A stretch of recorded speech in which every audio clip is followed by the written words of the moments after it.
আসসালামু আলাইকুম। আজকে যে বিষয়টা নিয়ে আমি কথা বলবো সেটা হচ্ছে জাপানের একটা যারা আসে সিম কিনা নিয়ে।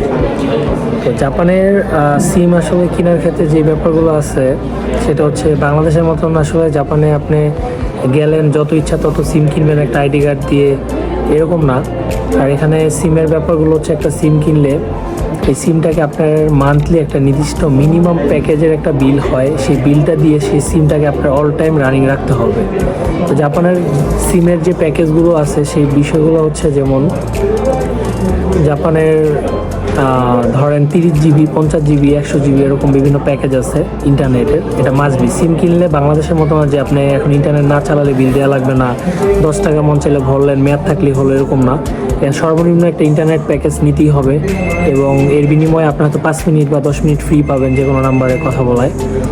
এই প্যাকেজটা আপনাকে চালাতে হবে এবং প্রতি মাসে ইন্টারনেট ব্যবহার করেন আর না করেন আপনাকে বিল দিতেই হবে।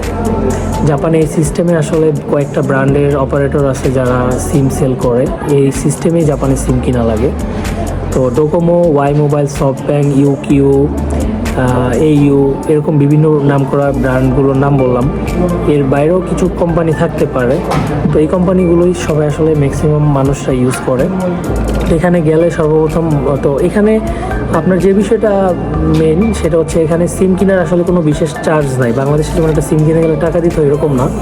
এখানে সিম 1 ইয়েন দিয়ে কিনবেন এবং সিম কেনার সাথে আপনাকে মোবাইলও ফ্রি দেওয়া হয়। এখন কোম্পানি আপনাকে একটি মোবাইলও দিতে চাই, যে যেমন আমি যে একটা ওয়াই মোবাইলের শোরুমে আছি, আমি আমার এক ফ্রেন্ডকে নিয়ে আসছি ওর সিম কিনবে। সিমের সাথে যেমন এই বর্তমানে আমরা ওয়াই মোবাইলে এই দুইটা ফোন না, মানে এই ফোনটা শুধু দিচ্ছে ফ্রিতে। তো এই ফোনটা দিচ্ছে, এটা 2টা কালার, এটা একটি ড্যামি ফোন। তো কালো, সাদা, একটা স্কাই কালার আছে, 3টা কালারের এই ফোনটাই তারা দিচ্ছে। তো ওয়াই মোবাইল কিনলে বর্তমানে যেমন এই ফোনটার সাথে দিচ্ছে 1 ইয়েনের বিনিময়ে আপনি এই ফোনটা পাবেন। এই ফোনের সাথে এখন কোম্পানির লাভ কোথায়? আপনাকে সিমটার সাথে যে মোবাইলটা ফ্রি দিল, কোম্পানির লাভ হচ্ছে এখন তাদের সিমটা যে আপনি নিছেন এটাকে নির্দিষ্ট একটা সময়ের আগে আপনি বন্ধ করতে পারবেন না, নির্দিষ্ট সময় পর্যন্ত এটা চালাবেন।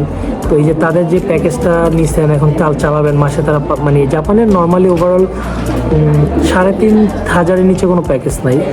3,500 থেকে 1 মাস 10,000 টাকা পর্যন্ত প্যাকেজ আছে। তো এই যে প্যাকেজটা চালাচ্ছেন সিম কোম্পানি আপনাকে দিয়ে প্রতি মাসে একটা বিল পাচ্ছে, এই বিনিময়ে আসলে এই ফোনগুলো তারা অফার দিয়ে থাকে, বিভিন্ন কোম্পানি ক্যাম্পেইন করে অফার দেয়। তো এই হচ্ছে বিষয়। এখন ডোকোমোতে আমরা ঘুরছি, ডোকোমোর ফোনটা পছন্দ হয় না।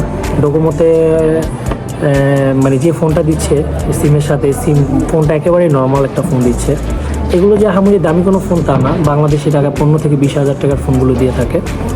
তো ডোকোমোর ফোনটা পছন্দ হয় না, তাই ফ্রেন্ড এখানে যাচাই করার পরে ফোনটা ভালো লাগছে, তাই এই ফোনটা নিচ্ছি। তো জাপানের মজা হচ্ছে আপনি একটা সিম কেনার পরে যদি ভালো না লাগে, নাম্বারটাকে সেম রেখে অন্য একটা অপারেটরে নরিকা বা চেঞ্জ করে নিতে পারবেন। সেই ক্ষেত্রে নরিকা করলে ওই কোম্পানি আপনাকে আবার আরেকটি ফোন গিফট দিবে।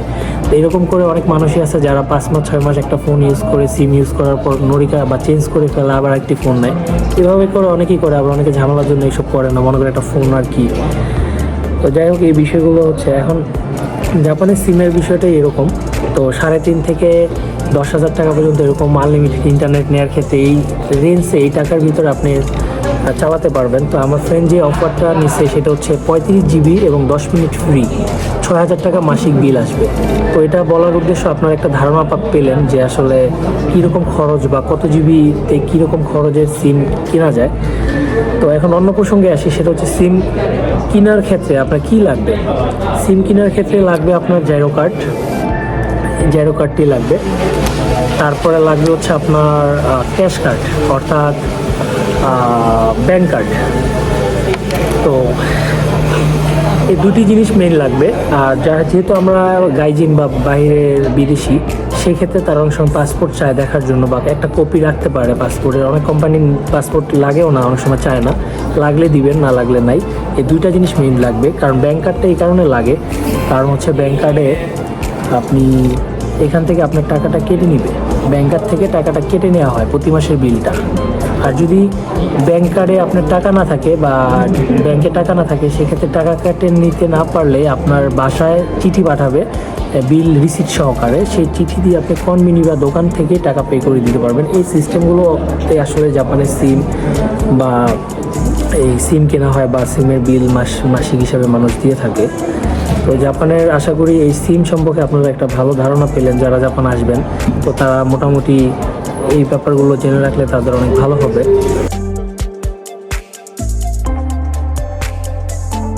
গাইস, অবশেষে সিমটা হাতে পাইলাম দীর্ঘ 1.5 ঘন্টা বসে থাকার পরে। কারণ অনেকে বলতে পারেন এত সময় লাগালো কেন। এখানে সিম কেনাটা অনেক যন্ত্রণাদায়ক বাইরে, কারণ এখানে আপনি যখন সিমটা কিনবেন আপনার জাইরো কার্ডটা যাচাই করবো, এটা করবো সেটা করবো, ব্যাংকে যে কার্ড দিচ্ছেন সেই ব্যাংক কার্ডটা কিন্তু যাচাই হয়, মানে এক ধরনের মানে সব কিছু ইনভেস্টিগেশন হওয়ার পরে এরপরে অ্যাপ্রুভ হওয়ার পরে আপনাকে সিমটা তারা ডেলিভারি দিবে। তো সব কিছুর প্রসেসটা অনেক সময় লাগে, জটিল। তারপর এটাকে আবার যে মোবাইলটার সাথে ফ্রি দেয় সেটার ভিতরে মানে অ্যাক্টিভ করা হয়, অ্যাক্টিভ করার পরে দেখা গেছে মানে মোবাইলে নেট চলতেছে কিনা সব কিছু চেক করে মানে সব কিছু মিলিয়ে ঝিলে আপনাকে এতগুলো কাগজপত্র বুঝাই দিবে হাতের ভিতরে, মানে ফাইল ধরাই দিবে। তো মানে এরপরে আপনি সিম পাবেন। তো এটা অনেক সময় সাপেক্ষ একটা ব্যাপার। তো যাই হোক, সিম কিনছি, এখন আমরা খাওয়া দাওয়া করবো। আমি শাহবাগ বাইরে নিয়ে খাওয়া দাওয়া করার পরে দেন বাসায় যাবো। অনেক টায়ার, তার উপর আজকে বাজার করা লাগবে, যেহেতু অফডে বাজার করে বাসায় যাবো। যাই হোক, আজকে আমি যে মানে যেখানে আছি বেল মল, এটা অনেক বড় একটা মার্কেট। এখানে সব কিছু পাওয়া যায়, সিম কোম্পানি থেকে শুরু করে বিভিন্ন জামা কাপড় ব্র্যান্ড, সব বিভিন্ন রেস্টুরেন্ট, অনেক সুন্দর জায়গাটা।